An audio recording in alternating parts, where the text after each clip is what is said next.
Nous allons étudier le Daf Ain Gimel dans Masechet Gittin. Nous reprenons une quinzaine de lignes à la fin du Daf Ain Bet Amud Bet. La Mishnah disait Zekiter Mayom Imemati Mecholise.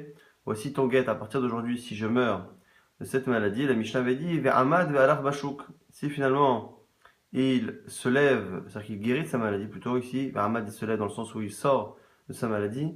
Ve'alach bashuk et qu'il marche dans la rue. À ce moment-là, on avait dit que et qu'il retombe malade plus tard et qu'il en meurt.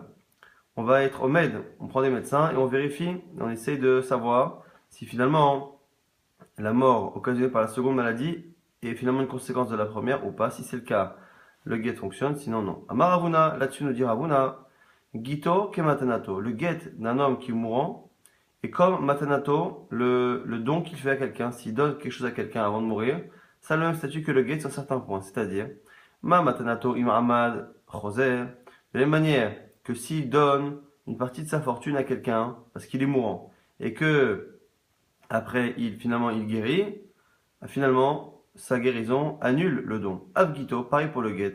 Imamad choser, s'il guérit, c'est annulé. Ce qui va être en contradiction avec la Mishnah, parce que dans notre Mishnah on voit que s'il guérit et qu'il retombe malade, on va vérifier et on va essayer de savoir s'il avait vraiment guéri entre temps ou si finalement c'était qu'une apparence.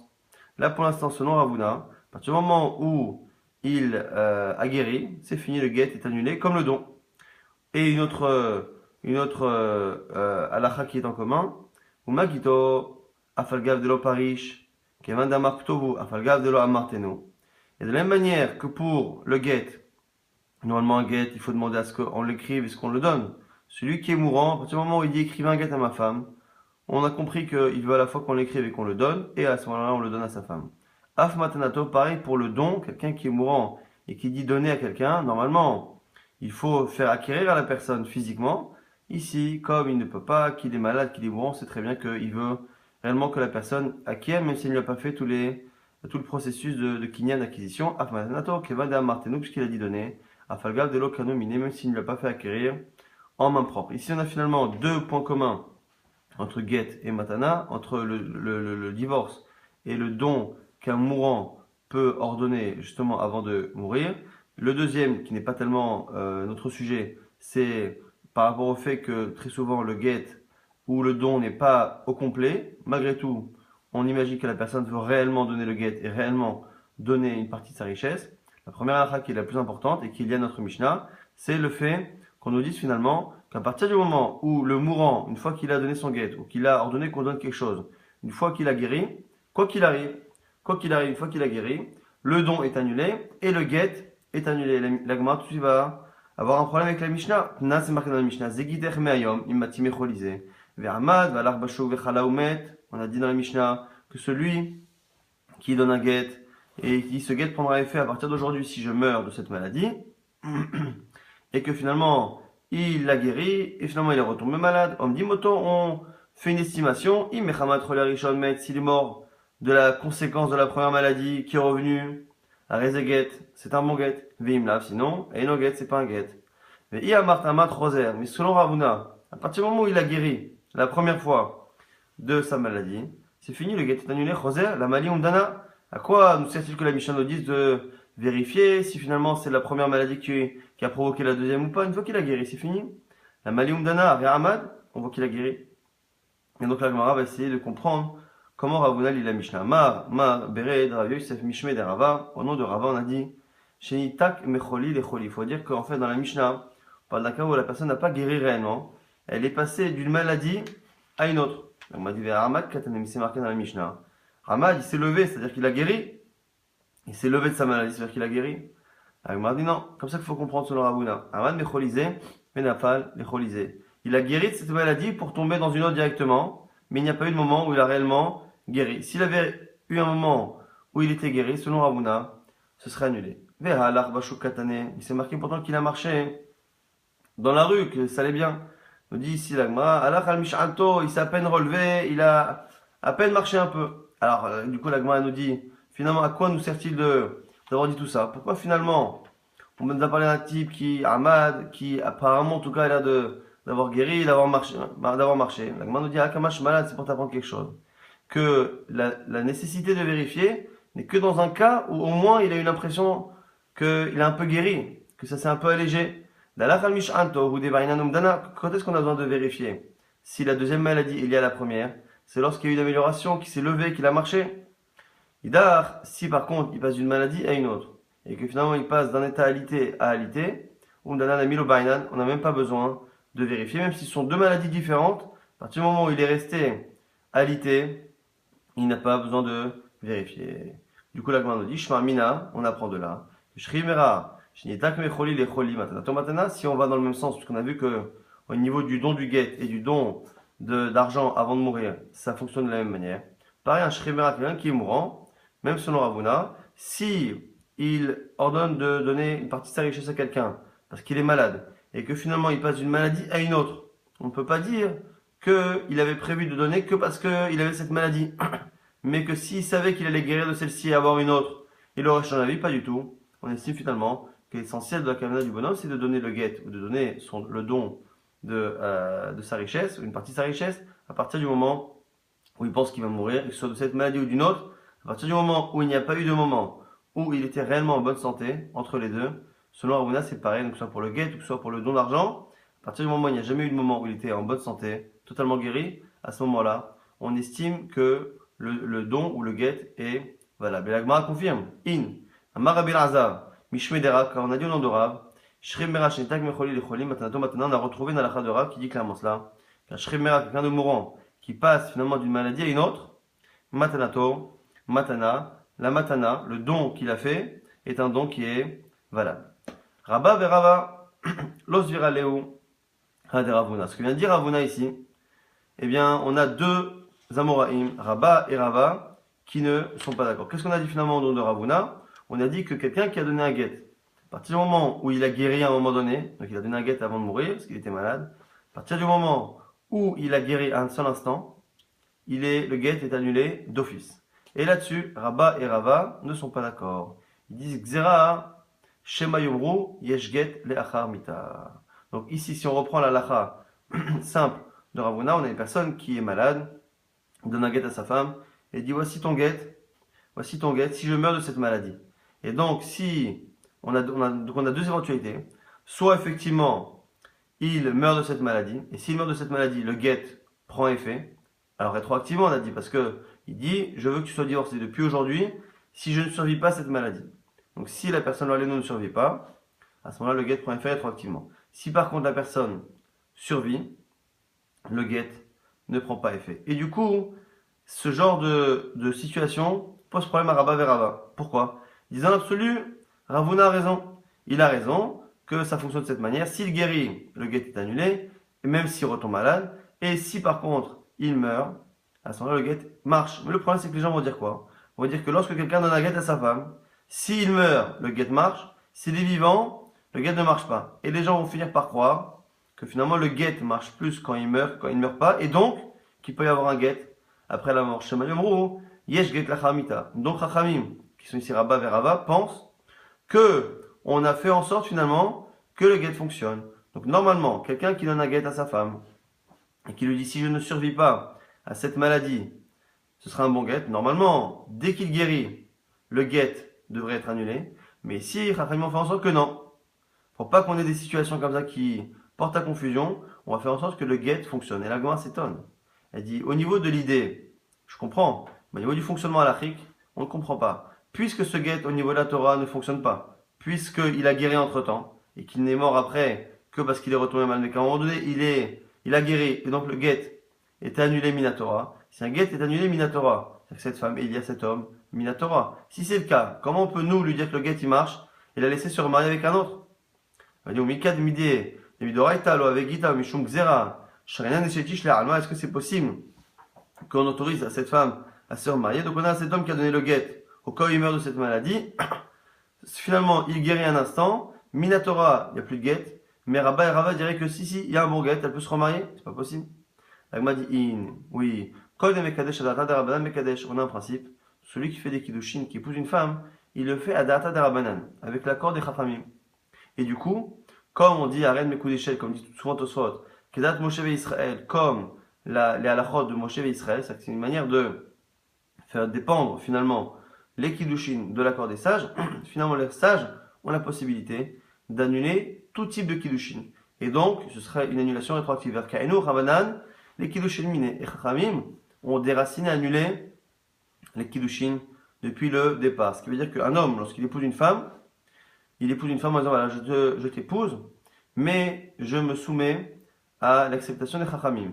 Si il se passe quelque chose à un moment donné dans le mariage qui fait que les chachamim disent que ça annule le mariage rétroactivement, je l'accepte. Et du coup, c'est ce qui se passe. Si finalement un homme donne un guet à sa femme en lui disant je te donne le guet au cas où je ne survis pas de cette maladie, et que finalement il guérit, selon Rabba et Rava, à ce moment-là on utilise ce principe-là de chachamim d'annuler le guet. Maintenant, Ravina a une question. Amale Ravina, les Ravashi. Tinar de Kadish Bekaspa. Je peux comprendre lorsqu'il fait des kiddushin avec de l'argent. Kadish Bevia, Maïkalemema, lorsque les kiddushin ont été faits avec la relation. Aujourd'hui, les Chachamim ont interdit, mais à l'époque, trois manières de faire des kiddushin, soit avec de l'argent, soit avec un shtar, un document, soit avec la relation, en disant arrête mes coups d'échec, Bevia Azou, tu es marié, pas cette relation conjugale. Donc la Gemara ici, elle a de comprendre qu'on puisse le faire avec de l'argent, c'est-à-dire annuler les kiddushin quand ils ont été faits avec de l'argent, mais par contre, la bia, c'est compliqué. Alors là, ici, c'est une partie un peu compliquée de la Gemara, dans le sens où, normalement, on a dit que ce qui fait que les chachamim peuvent annuler les kiddushin, c'est le fait que dès le départ, la personne qui se marie a l'air de finalement se soumettre à la vie des sages. Et si on se soumet à la vie des sages, quel que soit le mode de kiddushin, finalement, on donne le pouvoir aux sages de l'annuler. Donc pourquoi faire une différence entre kesef, l'argent, et bia, la relation? Certains veulent dire que du coup, c'est parce que quand la personne fait des kiddushin avec bia, avec cette relation-là, il n'est pas en accord avec chachamim et il ne demande pas l'accord de chachamim. Et du coup, c'est la raison pour laquelle on peut à la limite faire rentrer cette logique-là lorsque la personne fait des kiddushin classiques avec de l'argent, mais lorsque c'est avec une relation, c'est déjà différent. On ne peut pas utiliser cette chose-là, et du coup, la Gemara dit non, il y a quand même une force de chachamim à parler.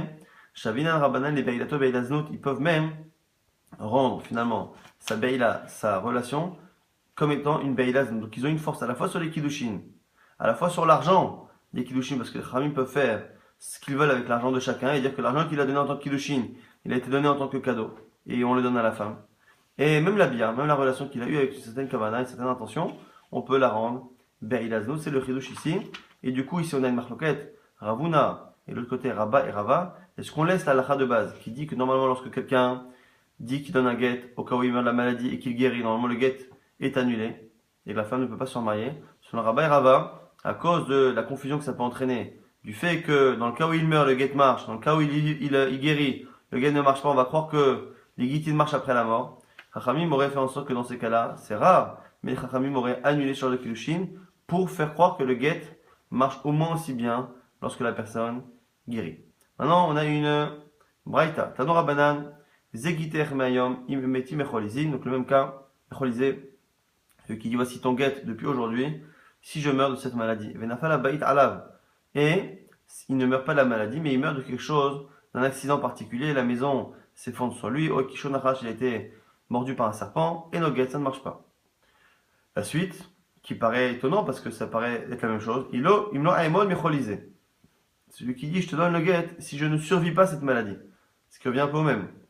Il a fait la baït, Oikishonachash, et la maison est tombée sur lui. Oikishonachash, il a été mordu par un serpent. Arezeget, c'est un bon guet. La Gemara dit Maïshna Recha, ou Maïshna Sefa. Quelle est la différence entre le début et la fin?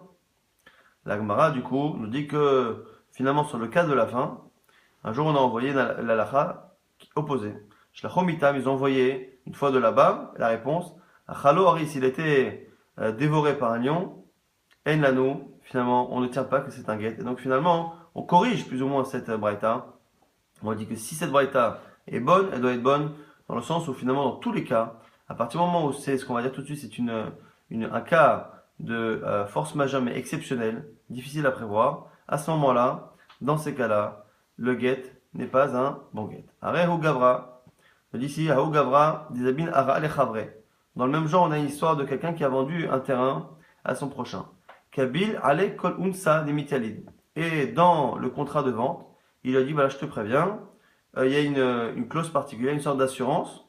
Je te rembourse tous les dommages qu'il peut y avoir sur mon terrain. Donc si tu découvres, on va dire pendant une période déterminée, qu'il y a quelque chose sur le terrain qui arrive, tout ce qui peut arriver sur le terrain, je te rembourserai. Les sauf à Pikuba Nahara.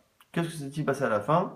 Finalement, le fleuve est passé par là, c'est-à-dire que l'État, le roi, a fait détourner un fleuve, il l'a fait passer par le champ de la personne, ce qui fait que le champ n'était plus praticable. C'était quelque chose d'assez imprévisible.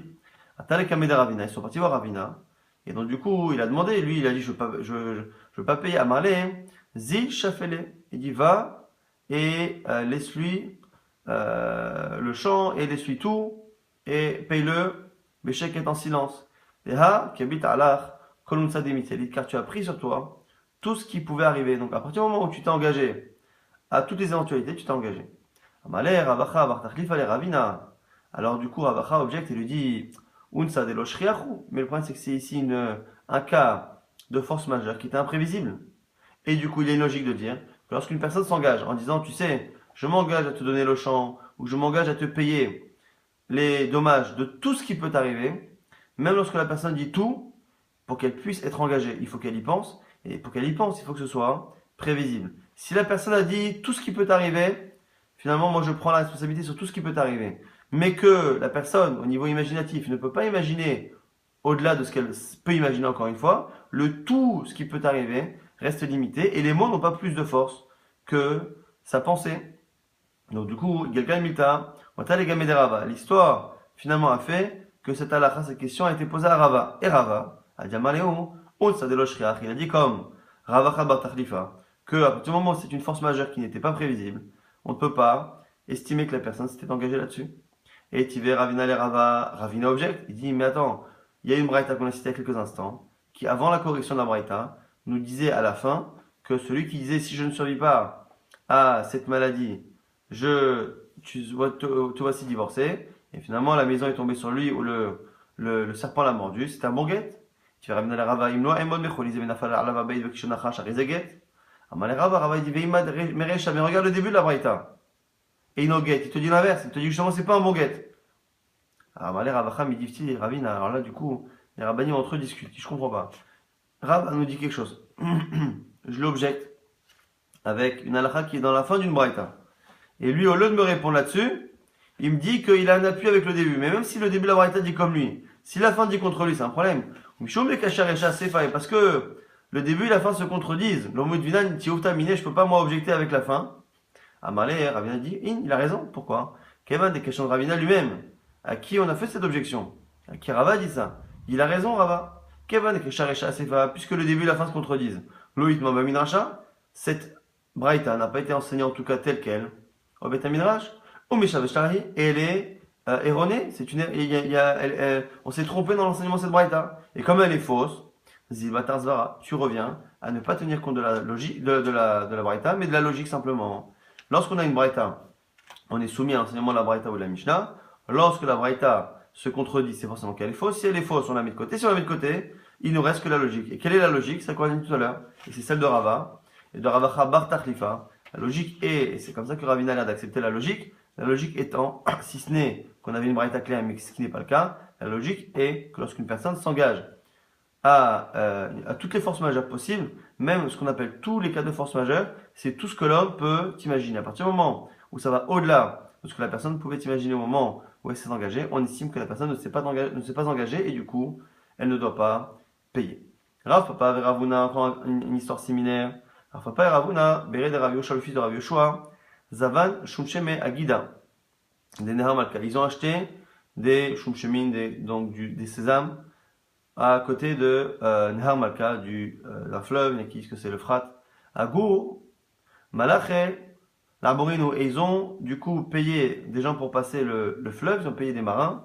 Et ceux qui leur ont vendu le sésame leur ont dit voilà, tout ce qui peut vous arriver comme souci, on prend en charge jusqu'à ce que vous arriviez à la maison avec vos grains de sésame. Sauf, Isekan Nahar Malka. Et du coup, finalement, ils n'ont pas pu traverser le fleuve. Et à Moulo, ils sont revenus voir les vendeurs en disant Aguru Khamre, Afka Enoni Halan, arrangez-vous pour que finalement on prenne un autre moyen de transport, des ânes ou d'autres choses. Des Hakabitur Alaïko, Kolunsa, des Mitalit, car Papa Ravuna on dit vous avez pris sur vous tous les engagements par rapport à tout ce qui peut t'arriver, à tous les Kamel Rava, ils sont partis voir Rava. Malé, il leur a dit Kake chivré, oie blanche. Alors les oies ici, c'est une allusion à la chorma, parce qu'on dit que celui qui voit des oies, l'animal, l'oie dans son rêve, il s'appelle la chorma. Il faut qu'il attende et qu'il espère devenir chacham. Blanc, c'est une allusion à l'âge. Si on parle ici de Rapapa et Ravuna, qui pouvaient avoir des cheveux ou une barbe blanche, c'est une manière de leur parler de la chorma. Il leur dit, Mishalche, glime, des inche. Enlevez le revêtement, le déguisement d'homme que vous avez. Bon, c'est une manière de leur dire qu'ils se trompent. Unsa de l'oshriachu, c'est ce qu'on appelle ici unsa de l'oshriach. C'est un cas de force majeure qui n'était pas prévisible et on ne peut pas estimer que la personne s'était engagée à quelque chose qui n'était pas prévisible. On a donc finalement une logique de Ravuna qui est là d'être de Rava, qui est acceptée par tout le monde que un cas de honest qui n'est pas prévisible, la personne ne s'engage pas. Et on a vu précédemment une marloquette Ravuna, Rabba et Rava qu'on répétera à la fin. Nouvelle Mishnah, Lotitiached Aimo. Lorsqu'un homme donne un guet à une femme dans les cas précédents, on avait dit, c'était par exemple celui qui dit je te donne un guet qui prend effet à partir d'aujourd'hui, si je meurs. Donc la condition est liée à un événement futur, mais l'application du guet sera rétroactive à partir de maintenant. On dit ici la Mishnah, Lotitiached Aimo, entre-temps, elle ne peut plus s'isoler avec son mari, de peur que la condition s'applique plus tard et qu'elle se retrouve finalement à être rétroactivement divorcée. Elle ne peut pas, aujourd'hui elle est safek, elle est dans le doute, peut-être qu'elle est divorcée, elle ne peut pas s'isoler avec son mari. Et du coup, il faudrait éventuellement après redonner un guet. Et là, Bifne Ayim, elle ne peut pas s'isoler avec lui, si ce n'est en présence de témoins. Et ici, les témoins, même si c'est marqué au pluriel, la Mishnah enchaîne, nous dit Afilou alpi Eved, même un seul et Eved, un seul serviteur. Afilou alpi Shifra, même une servante. Chutz, à l'exception, Mishifrata de sa servante à elle, Mipne Sheliba Gazba Bishifrata, parce qu'elle a une certaine familiarité avec sa servante, ce qui fait qu'elle pourrait même oser aller loin avec son mari en présence de sa servante, ce qui fait que finalement la seule personne qui ne peut pas leur servir de frein, c'est la servante de la dame. On enchaîne avec la Mishnah qui ne prévient pas mais change finalement de cas. On verra à la fin du DAF d'aujourd'hui que la Gemara parle d'un autre cas. Ici, c'est un cas où la personne, le mari donne un guet et il lui dit je veux que tu reçoives ce guet-là si je meurs, mais que tu le reçoives de mon vivant, tant que je suis vivant. Ce qui veut dire qu'ici, c'est plus un guet qui prendra effet de manière rétroactive à partir d'aujourd'hui, à partir de l'instant où il part, mais c'est un guet qui prendra effet à sa mort de manière rétroactive un instant avant sa mort.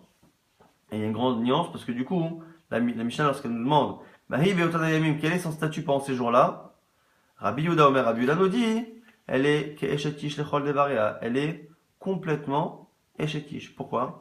Parce que quoi qu'il arrive, si le mari ne meurt pas, il n'y aura jamais eu de guet. Si le mari meurt, le guet aura pris effet un instant avant la mort. Mais du coup, en attendant maintenant, c'est certain qu'elle est eshetish.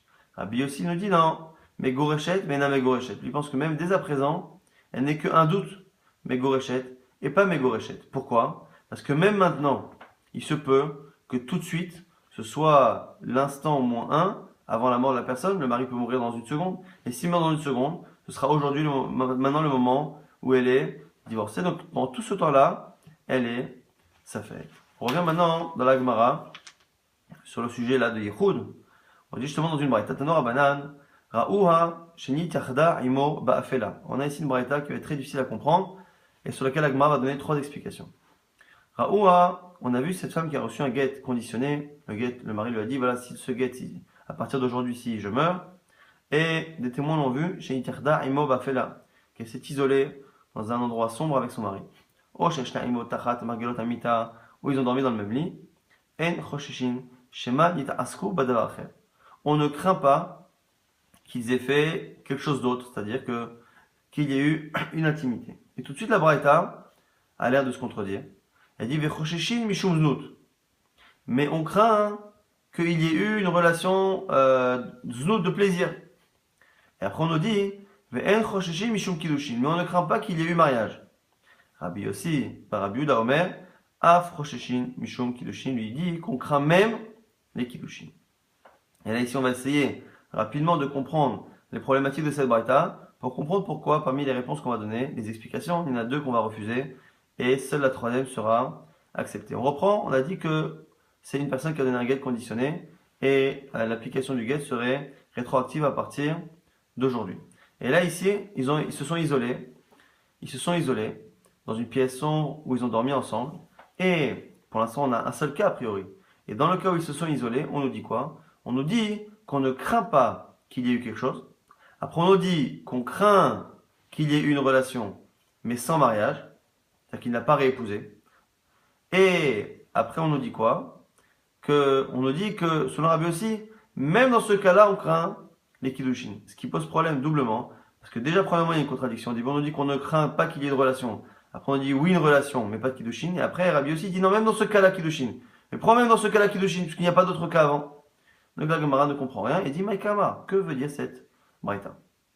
Première réponse, Amar Rav Nachman, Amar Rabba Baravoa, Achika Amar. On est obligé de parler de plusieurs cas, puisque finalement, au départ, on a décrit un seul cas, mais dans le même cas, on nous enseigne trois lachotes différentes. Il faut forcément séparer. Il y a trois cas. Achika Amar, Raouach Niva Ala. Donc dans le premier cas, si ils ont juste vu un isolement, on ne craint rien.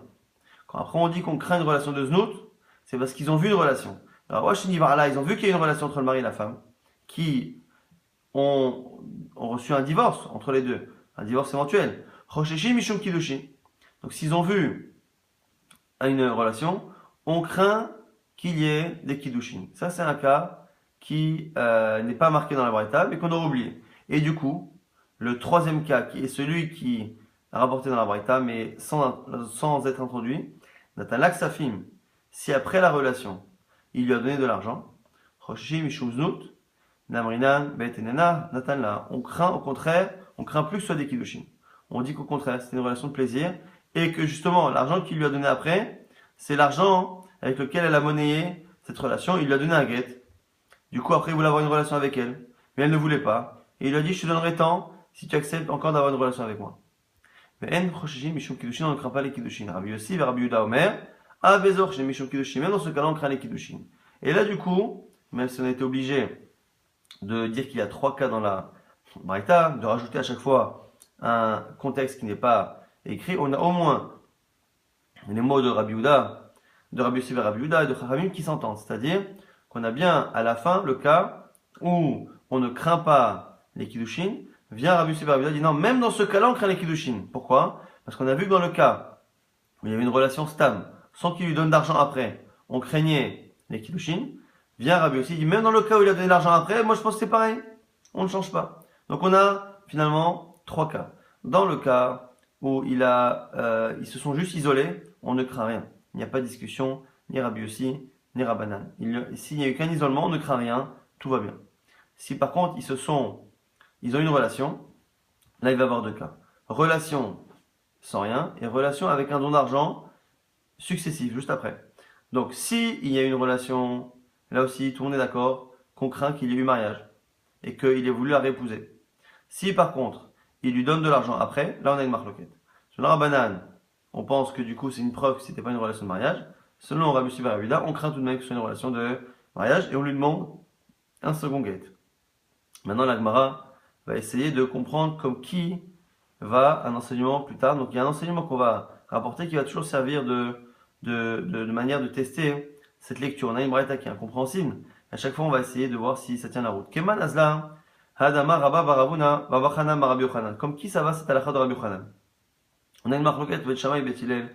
Lorsque quelqu'un donne un guet à sa femme en général, et qu'après il s'isole, est-ce qu'il doit redonner un guet? Est-ce qu'on estime que quelqu'un qui a divorcé sa femme et qui s'isole avec elle doit lui redonner un guet?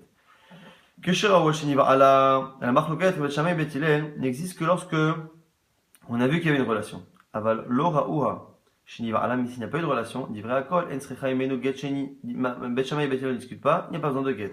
Keman, comme qui ça va? Avec qui dit vrai Akol, comme tout le monde, c'est-à-dire comme Rabbanan et comme Rabbi aussi, Ben Rabbi Yehuda. Effectivement, c'est halakha là pour l'instant de Rabbi Yochanan, qui dit que s'il n'y a pas de relation entre eux, on a juste vu qu'ils sont isolés, ni Bet Shammai ni Bet Hillel ne discutent, on commence à discuter que lorsqu'il y a eu une relation, ça correspond exactement à la lecture qu'on a dit, c'est-à-dire qu'au départ, s'il n'y a pas eu de relation, on ne craint rien, s'il y a eu, on craint les Kiddushin, et s'il a donné l'argent après, on ne craint pas les Kiddushin selon Rabbanan, et selon Rabbi bar Yehuda, oui, l'Agma a un problème là-dessus. On revient sur cette lecture. On avait une braïta qui paraissait se contredire, Et non seulement se contredit, mais à la fin, Rabbi aussi dit, même dans ce cas-là, on craint les Kiddushin alors qu'il n'y avait pas eu de cas précédemment. Donc du coup, on avait enseigné 3 cas. Donc on avait rajouté un cas au milieu. Excusez-moi. Et on a finalement dit que le troisième cas, c'est un cas de Ksafim. Matkif là, Abaye dit, mais dès que Ksafim Katane. Mais c'est pas marqué Ksafim. C'est pas marqué qu'il lui a donné de l'argent. C'est-à-dire que l'explication qu'on a donnée, elle est jolie au niveau de l'idée, elle est bonne au niveau de l'idée, mais dans les mots, c'est compliqué d'imaginer que on aurait oublié de mentionner une condition importante. C'est quand est-ce que Rabbanan pense qu'on ne craint pas les Kiddushin. C'est lorsqu'après la relation, il y a eu un don d'argent. Et ça aurait dû être marqué. Et du coup, l'explication de Rav Nachman, Amaraba Baravoa, est un peu délicate à partir du moment où elle ne respecte pas tellement le texte. Deuxième proposition du coup est là, Marabaye, Achikama. Voici moi quand je t'ai expliqué cette braïta. Lorsque ils ont vu qu'il y a eu relation, et ce serait le cas, le dernier cas de la braïta, Chosheshi Mishum Znut, on craint ce doute, mais En Chosheshi Mishum Kiddushin, on ne craint pas les Kiddushin. Rabbi Yossi Rabbi Lomer, Af Chosheshi Mishum Kiddushin, on craint même des Kiddushin. Donc du coup ici, on a finalement 2 cas, pas 3 cas, et on n'a pas rajouté cette histoire d'argent. On a 2 cas. Le cas qui est cité au début de la braïta, qu'ils ont juste vu s'isoler, à ce moment-là on ne craint rien. Si par contre, ce sont les mots qui manquent, s'ils les ont vus avoir une relation, là-dessus on continue la braïta. Selon Chachamim, on ne craint qu'une relation de plaisir. Selon Rabbi aussi, on craint même une relation de kiddushin. Alors m'a dit Kimanazla. Alors maintenant, comme qui ça va, c'est la Rabbi Yochanan. Amaraba Bachana Rabbi Yochanan, Machloket. Kshirawa Sheniva Ala Aval. Lora Ua Sheniva Ala Divra Kol En Sricha Menuget Sheni Keman. C'est la Rabbi Yochanan qui dit que la discussion Bet Shammai et Bet Hillel ne porte que lorsqu'il y a une relation. Comme qui ça va? Qui est Rabbi Yossi Rabbi, c'est comme Rabbi Yossi Rabbi qui pense lui, qu'on craint les Kiddushin lorsqu'il y a une relation. La Gemara a une objection maintenant. Matkifla Rava objecte. Imken, Mayaf, ton explication est jolie, mais pourquoi Rabbi Yossi, Rabbi Yehuda, aurait dit même les Kiddushin on les craint? Alors, il dirait que Abaye a compris que puisque Tanakama pense qu'on ne craint que la relation de plaisir, qu'on ne craint pas les Kiddushin, Rabbi Yossi va dire non, on craint même qu'il y ait eu des Kiddushin.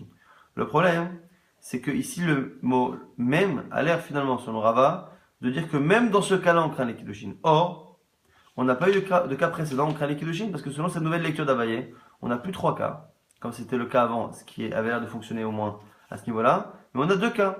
Un premier cas où selon tout le monde, on ne craint pas les Kiddushin, parce qu'ils se sont juste isolés. Et le second cas, où selon Tanakama, on ne craint toujours pas. Donc jusqu'à présent, personne n'a craint les Kiddushin. Et il viendrait Rabbi Yossi et Rabbi Yehuda dire non, même dans ce cas-là, on craint les Kiddushin. Mais quoi ça, même dans ce cas-là? On n'a jamais eu de cas avant où on craignait les Kiddushin. Et là, Rava propose une troisième lecture, qui sera la dernière. Achikama, Rabbi Yossi Rabbi Yehuda, Af lora ou hasheniva ala, choshishin mishum kiddushin. Quand on dit af, même dans ce cas-là, parce que finalement Rabbi Yossi Rabbi Yehuda, il n'est pas d'accord à la fois avec le deuxième cas, mais même avec le premier cas. On reprend, on avait un premier cas. On avait dit que s'ils se sont juste isolés, on ne craint pas qu'il y ait de relation. Ça, pour l'instant, on ne donne pas l'avis de quelqu'un qui sera en désaccord. Mais on verra par la suite que Rabbi Yossi ne sera pas d'accord. Donc, s'ils se sont juste isolés, pour l'instant, Tanakama nous dit qu'on ne craint pas des Kiddushin. Bien, Tanakama, il dit, et même si on a vu une relation, on ne craint pas des Kiddushin.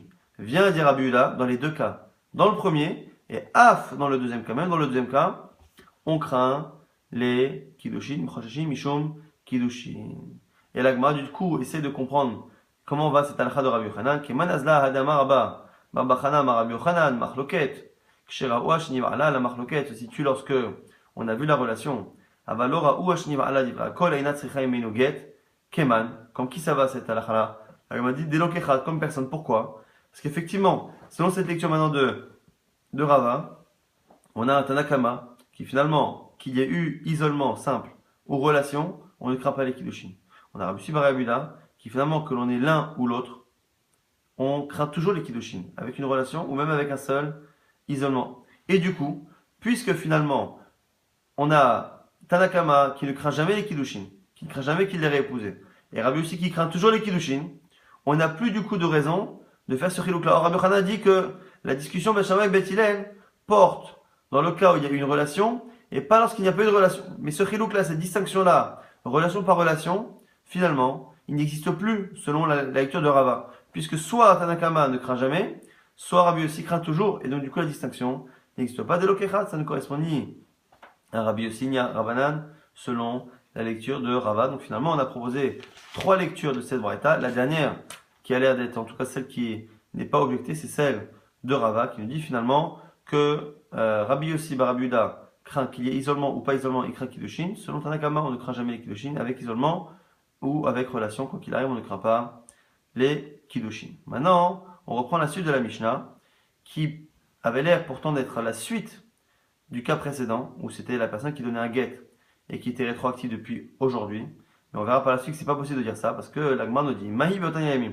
La Mishnah a dit quel est le statut de cette femme pendant toute cette période, entre-temps, avant qu'il meure. Rabbi Yehuda Omer, Keishetish Lechol Dvera, elle est mariée à 100%. Rabbi Yossi Omer, Megoreshet Vena Megoreshet, selon Rabbi Yossi, elle est dans le doute.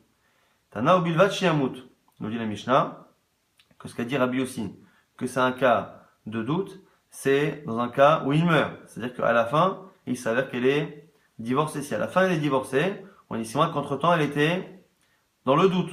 Mais si finalement il ne meurt pas, elle aura toujours été mariée. Mais du coup, la Gemara, au départ, comprend que le cas de cette Mishnah, c'est la suite de la Mishnah précédente. Alors, la suite de la Mishnah précédente, c'est quelqu'un qui dit, je te donne le get. Si je meurs, sans que ce soit rétroactif, ou le chimaït, avec Gita, avec quoi quand il meurt, c'est un bon get. La Kaimalan, des enget, la Chamita, pourtant il n'y a pas de get qui peut prendre effet après la mort. Je dis ici, la Gemara, Amaraba, c'est comme ça qu'on sait que la Mishnah se lit de cette manière, et ça permet d'éviter tous les problèmes. Amaraba, Be Omer, Me'et, She'ani Ba'olam. C'est un cas où il dit, et ça permet de résoudre tous les problèmes que l'on a, il dit, voici ce get qui prendra effet tant que je suis de ce monde. Donc, il prendra effet si je meurs, mais il prendra effet tant que je suis de ce monde, donc juste un instant avant de mourir. Ça explique pourquoi on nous dit dans la Braïta qu'il faut absolument qu'il meure pour que Rabbi Yossi pense qu'elle est sa femme Megoreshet entre temps. Et c'est aussi que comme ça qu'on peut comprendre que selon Rabbi Yehuda, elle est mariée à 100%, même si elle meurt, même s'il meurt.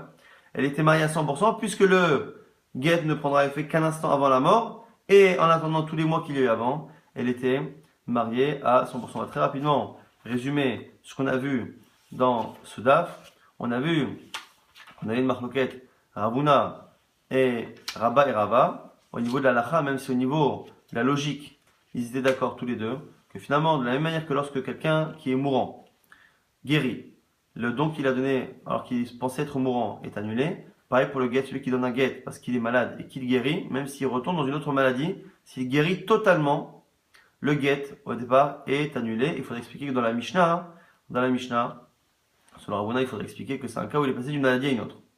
Rabba et Rava, peut-être parce que justement ils ne veulent pas tordre les mots de la Mishnah, et parce que aussi ils craignent quelque chose, ils ont dit que même si techniquement, au niveau de la logique, c'est vrai, lorsque la personne guérit totalement, même si elle retombe malade, le get devrait être annulé, mais on a peur que lorsque les gens guérissent, le get ne marche pas, lorsque les gens meurent, les gens voient que le get marche, les gens vont croire que le get prend effet après la mort, et vont donner des gets qui ne sont pas rétroactifs, et ça va créer des problèmes. Donc du coup, Rabba et Rava disent que les Chachamim ont sorti un joker, qui est très rare, qui est que les Chachamim peuvent faire en sorte que même lorsqu'un get, normalement, ne marche pas, ils peuvent faire en sorte qu'il marche. Comment? Non pas en faisant marcher le get, parce que les Chachamim n'ont pas de pouvoir sur le get, mais ils ont pouvoir sur les Kiddushin, puisque lorsqu'on se marie, on se marie avec l'accord des sages, que ce soit avec des Kiddushin, avec de l'argent, où les Chachamim peuvent faire ce qu'ils veulent de notre argent, ou même des Kiddushin qui sont faits avec la relation, les Chachamim peuvent l'annuler et la rendre Beilaznout.